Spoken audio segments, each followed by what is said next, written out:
sejahtera buat kita semua. Perkenalkan, nama saya Yolanda Oktarina SPSI-MF. Saat ini saya adalah staf pengajar di Universitas Perintis Indonesia dengan NIDN 1007108803. Bidang keilmuan saya adalah manajemen sumber daya manusia. Saat ini selain sebagai dosen, saya juga mempunyai tugas tambahan, yaitu sebagai Wakil Biro Umum di Universitas Perintis Indonesia.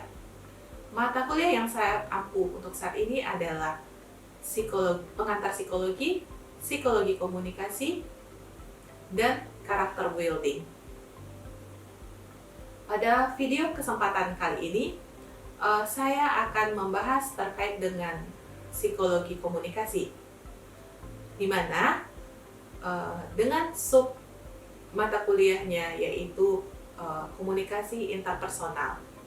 Di mata kuliah ini, mahasiswa akan memahami terkait dengan apa itu komunikasi interpersonal, unsur-unsur psikologis dalam komunikasi interpersonal, fungsi komunikasi interpersonal, karakteristik dari komunikasi interpersonal, sehingga nantinya mahasiswa mampu menjelaskan di lapangan terkait dengan komunikasi interpersonal tersebut. Teknik pengajaran yang saya gunakan itu adalah delivery. Saya menggunakan textbook, saya menggunakan buku-buku referensi psikologi komunikasi dari Rahmat G dan emotional intelligence dari Goleman. Terkait dengan textbook, saya mewajibkan kepada mahasiswa untuk membaca terlebih dahulu sehingga saat di depan kelas, mahasiswa sudah paham terlebih dahulu dan mahasiswa sudah mengetahui tentang apa-apa saja yang harus dijabarkan dan dijelaskan. Selain itu, teknik pembelajaran saya menggunakan innovative learning, di mana mahasiswa saya minta untuk diskusi dan bebas mengungkapkan pendapat apa saja yang mereka pahami atau apa saja yang mereka dapatkan di luar dunia kampus, teori-teori yang sudah ada, ataupun praktek-praktek yang sudah ada di pasaran, sehingga dengan diskusi tersebut kita bisa menggandeng antara praktisi yang ada di luar dengan teori yang ada di lapangan, dan kita sesuaikan atau kita combine dengan materi yang diajarkan, sehingga luaran dari materi yang diajarkan tersebut bisa menghasilkan sesuatu ilmu yang bisa berkolaborasi antara praktek di lapangan dengan teori yang ada di kelas. Selain itu, saya juga ada teknik pembelajaran interaction, di mana saya melemparkan beberapa pertanyaan kepada mahasiswa di tengah-tengah perkuliahan atau di akhir perkuliahan. Itu berupa pertanyaan yang diberikan kepada mahasiswa ataupun mahasiswa yang bertanya kepada saya sebagai dosen pada mata kuliah tersebut. Nah, di waktu pertanyaan itu yang datang dari mahasiswa itu, saya akan melempar kembali pertanyaan tersebut kepada mahasiswa. Siapa yang bisa menjawab atau adanya tanggapan dari mahasiswa lain dari mahasiswa tersebut. Nah, jika pertanyaan tersebut kurang pas, maka saya sebagai dosen akan bertindak menyelesaikan secara akademis, secara teori untuk jawaban-jawaban atas pertanyaan tersebut. Dan penilaian dari mata kuliah yang saya ampu ini, saya akan mengambil UTS dan UAS, dan ada tugas yang diberikan kepada mahasiswa untuk penambahan nilai. Sekaligus ada nilai-nilai diskusi apabila mahasiswa tersebut sangat aktif untuk berinteraksi di kelas. Berikut video pembelajaran dari saya untuk mata kuliah komunikasi, psikologi komunikasi dengan submateri komunikasi interpersonal. Assalamualaikum warahmatullahi wabarakatuh. Waalaikumsalam warahmatullahi wabarakatuh. Salam sehat untuk kita semua. Pada siang hari ini kita ketemu lagi dengan mata kuliah psikologi komunikasi. Nah, apa kabar Anda semua pada siang hari ini? Baik. Alhamdulillah, semua yang ada di kelas ini dalam keadaan baik semuanya. Oke, baik, kita langsung saja masuk pada materi kita di psikologi komunikasi. Sebelumnya kita refresh dulu terkait dengan materi kita di minggu lalu. Di minggu lalu kita telah mempelajari terkait dengan psikologi komunikasi, yaitu komunikasi kelompok. dari apa yang kita pelajari di minggu lalu, apakah Anda semua ada yang kurang paham atau ingin ditanyakan lagi pada hari ini? Ya. Alhamdulillah semuanya sudah pada paham ya terkait dengan apa yang kita pelajari terkait dengan materi yang minggu lalu, yaitu tentang komunikasi kelompok. Nah, pada minggu ini kita akan membahas terkait dengan komunikasi interpersonal. Nah, dalam psikologi komunikasi itu kan sudah kita pelajari terkait dengan beberapa macam dari komunikasi. Ada komunikasi kelompok, ada komunikasi interpersonal, dan ada juga komunikasi intrapersonal. Nah, pada kesempatan ini, pertemuan ini, kita akan memahami atau mempelajari terkait dengan komunikasi interpersonal. Sebelum kita lanjut mengenai komunikasi interpersonal, ada baiknya kita mengetahui dulu apa itu komunikasi interpersonal. Nah, ada yang sudah tahu terkait dengan apa itu komunikasi interpersonal?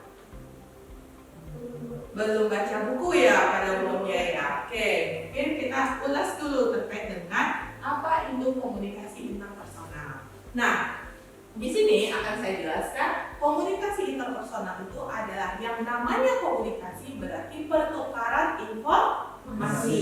Nah, komunikasi interpersonal adalah proses pertukaran informasi atau pesan antara dua orang atau lebih. Boleh berapa orang banyaknya Bu? Kita hanya lebih dari 2 orang saja karena psikologi komunikasi interpersonal ini itu bersifatnya langsung atau personal antara komunikan dan komunikator. Nah, jadi proses pertukaran pesan antara 2 orang atau lebih yang bersifat langsung, personal, dan mempengaruhi hubungan. Ini kalau kita lihat mempengaruhi hubungan itu mungkin bisa bersifat pribadi atau personal antara komunikan dan komunikatornya.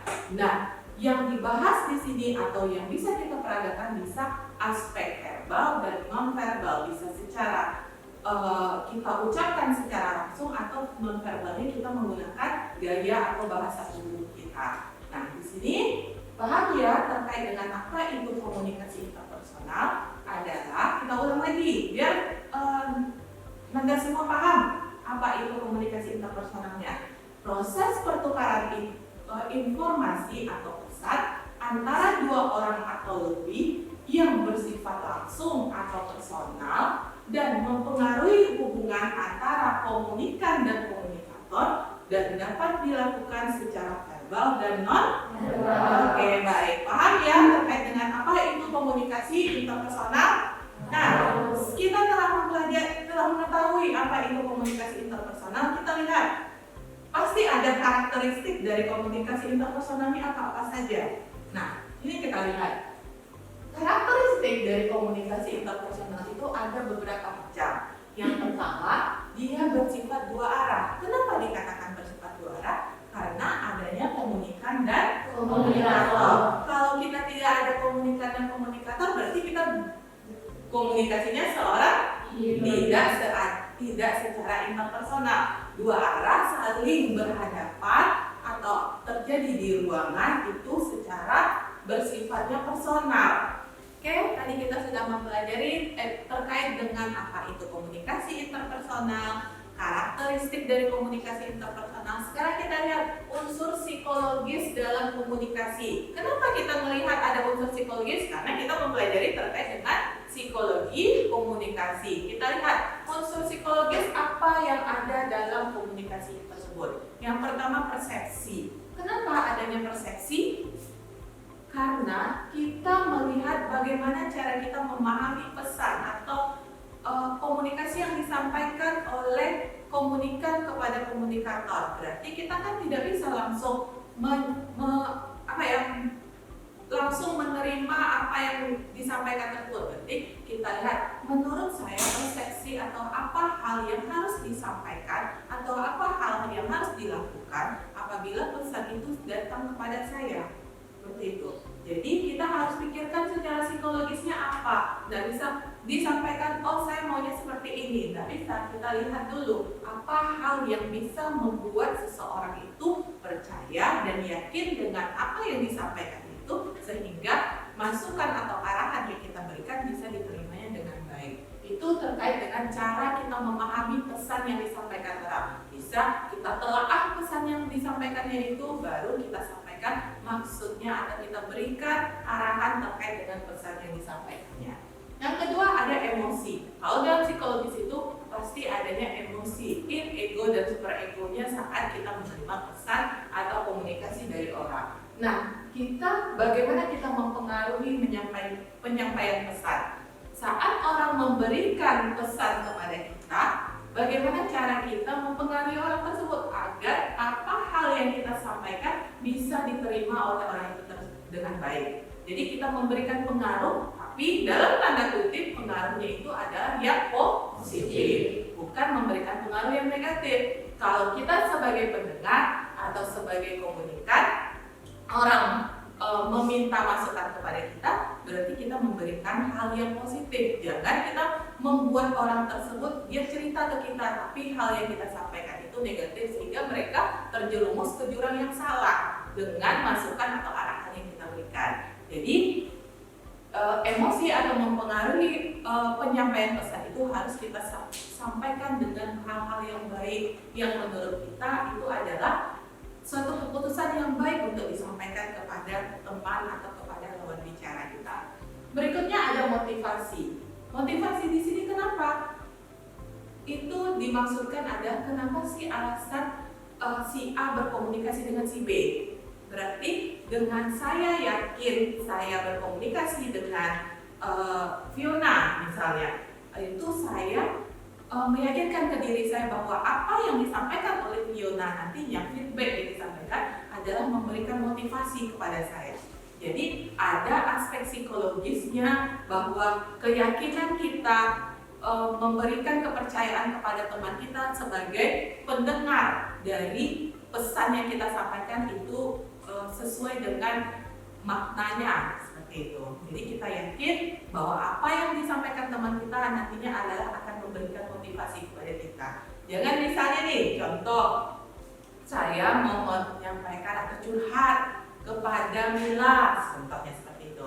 Tapi hal yang disampaikan Mila itu sekali, dua kali saya lakukan curhat kepada Mila, tapi itu halnya selalu negatif yang akan membawa saya ke hal-hal yang tidak baik nantinya. Maka dari itu kita tidak termotivasi untuk curhat kembali ke Milanya. Kita cari, mungkin ada teman dekat kita, seperti adanya Fiona atau ada siapa lagi yang di dalam kelas ini, sehingga kita memberikan motivasi yang baik kepada kita untuk bercerita atau berkomunikasi dan menyampaikan pesan kepada teman tersebut. Nah, berikutnya unsur psikologis dalam komunikasi itu ada citra diri dan harga diri. Kenapa? Karena di awal tadi kita sudah mempelajari bahwa hal yang kita sampaikan itu bersifat pribadi dan ada juga yang bersifat terbuka. Kalau kita bersifat pribadi, berarti kita harus pintar kan memilah mana ke siapa kita akan menceritakan karena terkait dengan citra dan harga diri kita. Nih, mohon maaf nih, kita lihat mungkin ada Nanda di sini yang suka menceritakan atau curhat ke temannya, teman satu kelasnya terkait dengan misalnya masalah pribadi atau masalah keluarga. Berarti apabila kita merasa teman ini tidak bisa memegang kepercayaan yang kita ceritakan, berarti itu akan mempengaruhi harga diri dan citra diri kita. Jadi kita bercerita nih, apa yang kita ceritakan nanti ceritakan lagi ke orang lain, berarti nanti harga diri kita jadi tidak bagus di mata orang lain. Jadi tahulah aib yang apa yang ada di dalam diri kita. Nah, jadi unsur psikologis kita ulangi lagi ya. Unsur psikologis dalam komunikasi itu ada persepsi, emosi, motivasi, dan citra diri dan harga diri kita. Nah, sudah 3 ya yang kita pelajari. Ada pengertian, ada karakteristik, dan unsur dari psikologis dalam komunikasi. Dalam komunikasi itu pasti ada hambatan dan rintangan yang akan kita lalui. Tidak semuanya berjalan dengan mulus. Karena segala sesuatu yang kita lakukan atau kita kerjakan pasti itu kita temui hambatannya. Begitu juga dalam komunikasi interpersonal. Dan komunikasi interpersonal itu ada hambatannya. Yang pertama adalah persepsi yang berbeda. Kenapa? Karena adanya perbedaan pendapat antara lawan bicara kita. Misalnya nih antara saya dengan Fiona. tidak sefrekuensi. Jadi persepsi yang saya maksud bukan seperti itu, data yang Fiona maksud bukan seperti itu, tapi saya menceritakan yang sepengetahuan saya, bukan. Jadi persepsi antara saya dan Fiona itu tidak sama, berbeda. Maka dari itu, itulah yang menjadi penghambat dalam komunikasi interpersonal tersebut. Yang kedua ada gangguan psikologis. Gangguan psikologisnya ada seperti kita cemas atau kita marah kepada orang tersebut. Cemas kenapa? Karena saat kita menceritakan sesuatu yang pribadi kepada teman kita ada rasa cemas. Cemas kenapa? Karena saya takut nanti apa yang saya sampaikan ini akan disampaikan lagi ke orang lain. Jadi kepercayaannya kurang ada di diri seperti itu. Jadi sebelum kita melakukan atau bercerita lebih dalam kepada teman yang lebih personal, itu lebih baiknya kita pikirkan dulu apakah hal orang tersebut bisa menjaga rahasia atau menjaga apa yang saya sampaikan tanpa diumbar atau disampaikan kepada orang lain. Selanjutnya kita pelajari terkait dengan keterampilan yang harus dimiliki saat komunikasi interpersonal. Yang pertama adalah mendengarkan dengan aktif. Kita harus mendengarkan apa yang disampaikan oleh orang tersebut. Nggak mungkin kan di saat orang berbicara atau di tengah pembicaranya kita langsung, oh maksudnya seperti ini. Ada kesan nggak nyaman nggak saat kita berbicara tiba-tiba dipotong oleh orang lain? Ada. Nah, berarti kita harus dengarkan pembicaraan orang itu terlebih dahulu dari awal sampai akhir. Setelah selesai, baru kita berikan apa sih tanggapan atau masukan yang akan kita berikan dari cerita atau pesan yang disampaikan teman tersebut. Yang kedua ada empati dan asertivitas. Maksudnya di sini jangan kita sampai oh dia sedih kita ke bawah sedih. Ini judulnya kita mendengarkan cerita orang lain nih, tapi dia sudah nangis cerita ke kita terus kita bawa juga nangis. Jadi kesannya kita itu tidak memberikan masukan. Jadi kita tuh sama-sama terenyuh dalam situasi yang sedang diceritakan. Jadi sebisa mungkin kita berempati dan kita memberikan seperti membesarkan hatinya. Jangan sampai menangis dulu dalam menceritakan itu. Kita selesaikan dulu, nanti kita cari apa sih solusi yang akan kita berikan terkait dengan cerita atau pesan yang disampaikan. Nah, berikutnya ada membaca pesan nonverbal.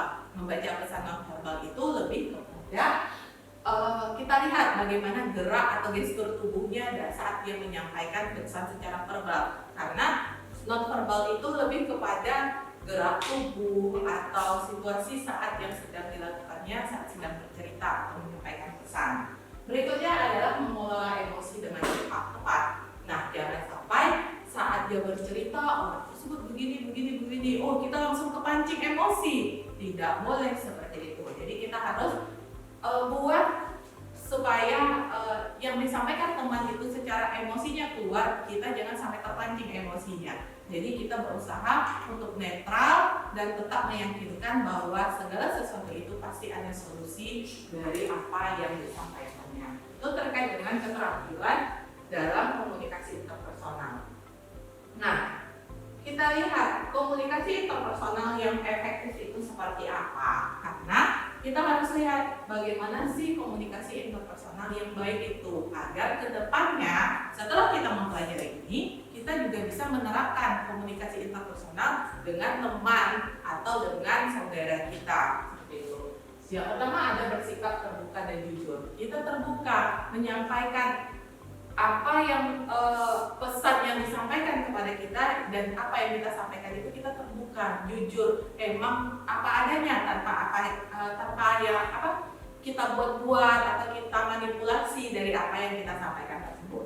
Berikutnya ada peka terhadap perasaan orang lain. Jadi bagaimanapun perasaannya kita harus bisa mengerti atau kita pahami perasaannya seperti apa. Jadi kita diceritakan dan kita bisa menenangkan perasaan atau situasi yang terjadi pada dirinya saat itu. Jadi saat dia bercerita dia merasa nyaman apa yang disampaikannya itu kepada kita.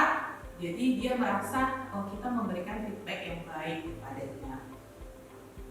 Selanjutnya ada pesan disampaikan jelas dan sopan. Jadi saat dia memberikan cerita atau curhat kepada kita, pesan yang kita sampaikan itu harus secara jelas, secara baik-baik, dan yang penting adalah kita memberikan atau menanggapi pesan yang disampaikan itu secara positif agar dia yang sedang ada di posisi yang emosinya tinggi, dia tidak sampai ke hal-hal negatif karena pesan atau feedback yang kita berikan. Nah, selanjutnya mampu menerima feedback dan mengatasi konflik. Jangan sampai pesan yang kita sampaikan itu menjadikan konflik ke depannya bagi dia. Jadi kita harus atasi sehingga dia enak menerima, oh jadi dari apa yang saya ceritakan itu nanti ke depannya saya harus seperti ini. Bukan konflik yang akan kita berikan kepada dia. Jadi kita selaraskan hatinya, kita tenangkan hatinya dengan memberikan pesan-pesan yang baik kepada dia. Nah, itu terkait dengan komunikasi interpersonal. Ada beberapa item yang kita pelajari tadi. Ada mulai dari pengertian, dari unsur-unsurnya, ada peranan psikologis dan fungsi, dan terakhir itu ada komunikasi interpersonal itu yang efektif itu seperti apa. Nah, dari apa yang saya sampaikan tadi, mari kita refresh bersama-sama apakah dari beberapa paparan yang saya sampaikan tadi ada yang kurang paham atau ada yang ingin ditanyakan. Silakan kita buka sesi tanya jawab untuk merefresh dari apa yang kita sampaikan. Saya, Bu. Ya, silakan Marhet, ada yang ragu atau yang ingin ditanyakan dari paparan materi yang saya jelaskan tadi? Silakan. Baik, terima kasih atas kesempatannya. Perkenalkan, saya Fahmi Mahendra, izin bertanya. Apa bedanya komunikasi interpersonal dengan komunikasi kelompok? Terima kasih.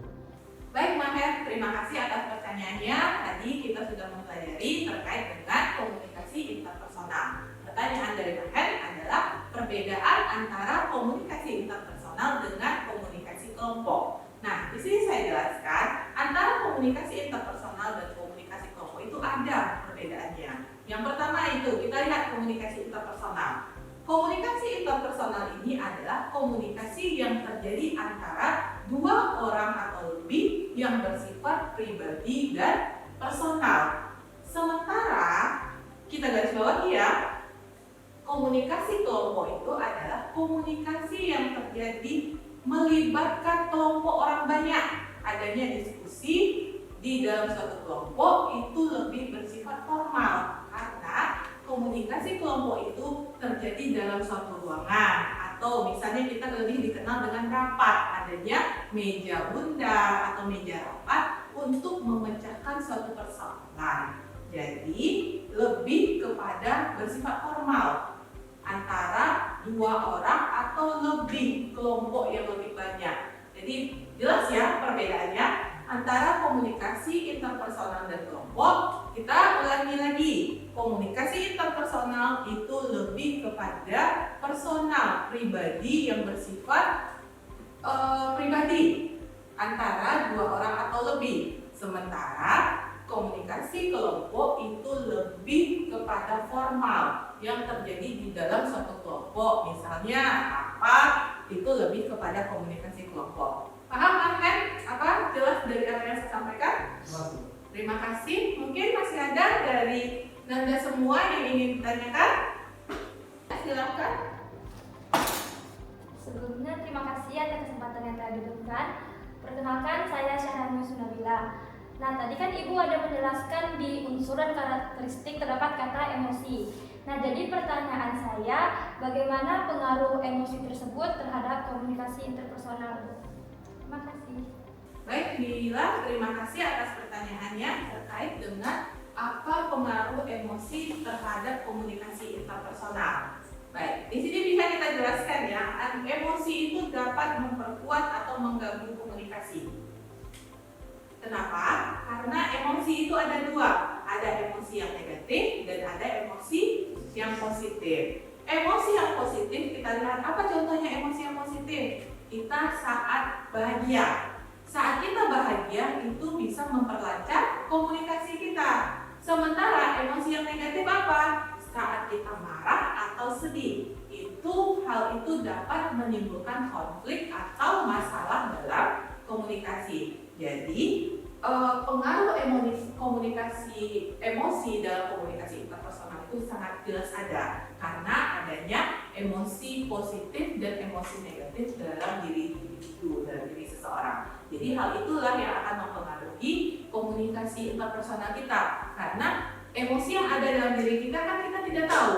Kadang kita bisa bahagia, tapi kita juga bisa ada keadaan sedih atau marah. Itu tergantung bagaimana cara kita menyikapi emosi yang ada di tubuh kita, di diri kita ya. Nah, oke, paham ya dari apa yang saya sampaikan tadi, mulai dari pengertian, ada fungsi, unsur, sampai terakhir adalah komunikasi interpersonal yang efektif itu seperti apa. Nah, kita sudah refresh, sudah tanya jawab, jadi kita sudah bisa melihat potensi kita atau mengukur sejauh mana kita memahami terkait dengan komunikasi interpersonal. Terima kasih atas waktunya, semoga apa yang saya berikan hari ini bisa bermanfaat dan bisa Anda gunakan di dunia luar. Apakah itu nanti keluar dari ruangan ini, bisa kita gunakan di lingkungan tempat tinggal, lingkungan sosial, dan lingkungan keluarga. Nah, kita sebagai seorang anak komunikasi, otomatis kita harus mempunyai pegangan komunikasi interpersonal yang ada di diri kita ini seperti apa, yang akan kita bawa dan kita kemukakan di tengah masyarakat, tempat di mana kita mengabdi nantinya. Terima kasih atas waktunya. Mohon maaf bila ada kesalahan dalam penyampaian. Semoga apa yang saya sampaikan